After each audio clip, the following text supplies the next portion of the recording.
Morning YouTube, Suboxone withdrawal day 20. Just kind of giving you guys an update. One of the things that I wanted to say is that, I thought on like day 13, 14, I was maybe through the worst of it, and I was.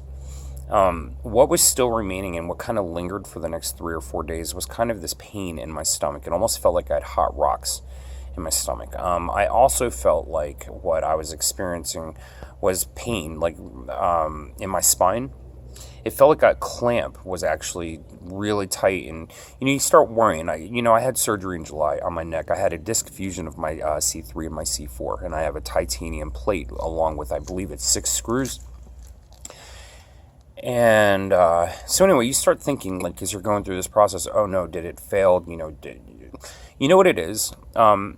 Maybe I'm wrong, but everything I've read kind of points to this. Part of it is peristalsis. Where your bowels are basically like releasing, contracting. Keep in mind, guys, we were all constipated on the med, so of course, our bodies aren't used to understanding how to expel it. I don't know about you guys, but sometimes I would go weeks. Like, I'm talking like 1 or 2 weeks and not use the bathroom. So, it makes sense. And every time I've gone through a withdrawal process, what I have experienced is this. So I kind of knew, and thank God that I knew, because, again, it's scary. You start thinking, what's wrong with me? Is this ever going to end? And I was tired, but I had to give myself permission during those days to say, you know what? It's okay. You feel like crap. This too shall pass, and it did. I didn't bother myself worrying about, like, dishes and, cleaning up the house. I figured when I felt better, I would take the time to do that. Obviously, I needed to rest. My body needed to rest, and it took a few days.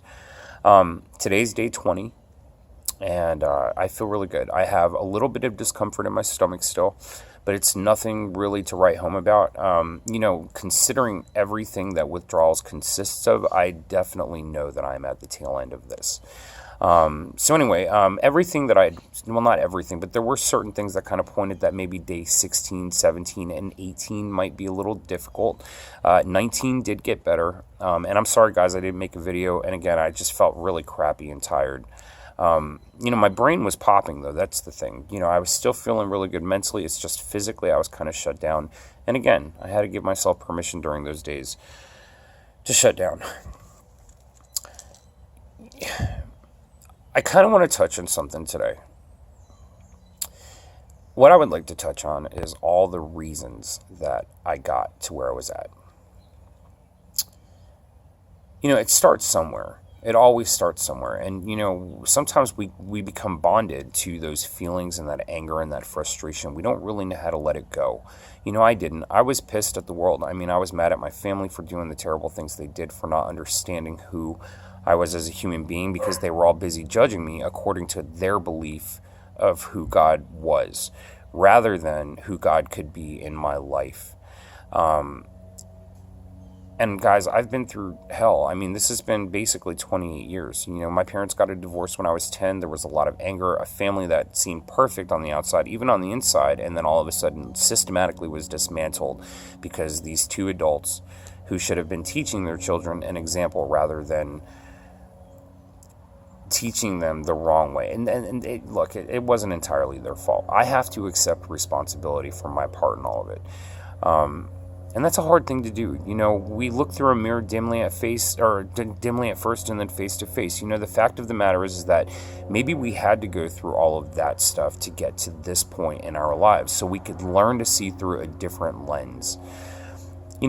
Today I feel free. For the first time in 28 years, I feel free. I feel like I'm at peace. And look, guys, whether you're religious or you're not, I believe in God. And I believe that God allowed me to sit in my shit for 28 years because I didn't get it. And maybe it took the 28 years of absolute misery for me to finally get it.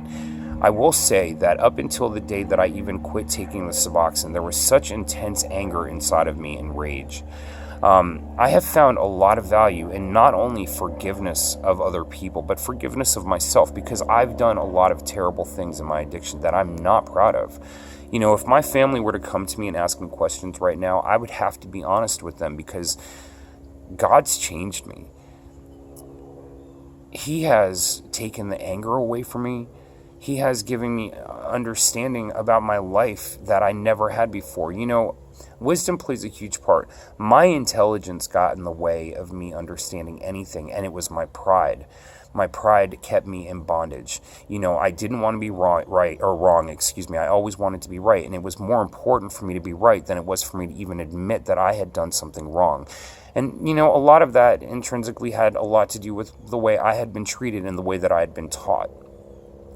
There comes a point where you hit a crossroads. You reach a crossroads where you're like, you know what? I can either use the anger as a reason to continue on doing the same shit that I've always done, but expecting a different outcome, which is basically the very definition of what insanity is, or I can stop being spiritually sick and I can let God truly show me who I am.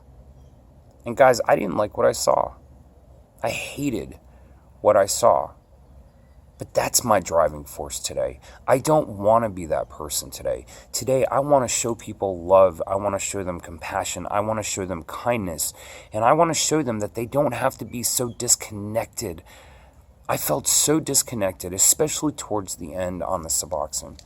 It was quieting God's voice. It was literally taking his voice and shutting it down inside of me. I don't want to be that way. I'm about to quit smoking. I smoke cigarettes. I don't even want them anymore because much like the Suboxone and the opiates and everything else, it's a trap. When are we going to allow God to free us? Because guess what? I didn't free myself. I couldn't have freed myself. I was so busy looking at all the reasons why I didn't want to change and I didn't want to have to face the destruction that I had caused. And in my pride, it was my pride. It kept me in bondage.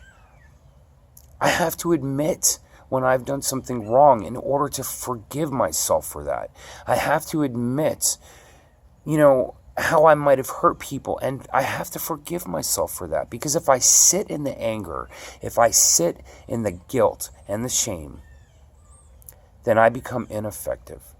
And I don't want to be an ineffective human being. I want to be a human being that is filled with joy and filled with peace. And for the first time in my life, I feel such intense joy, such intense peace. And God has used all of these experiences. He's taught me that it's not something to be mournful over the 28 years, but it's something to be happy about and understand that I've learned so much because of it.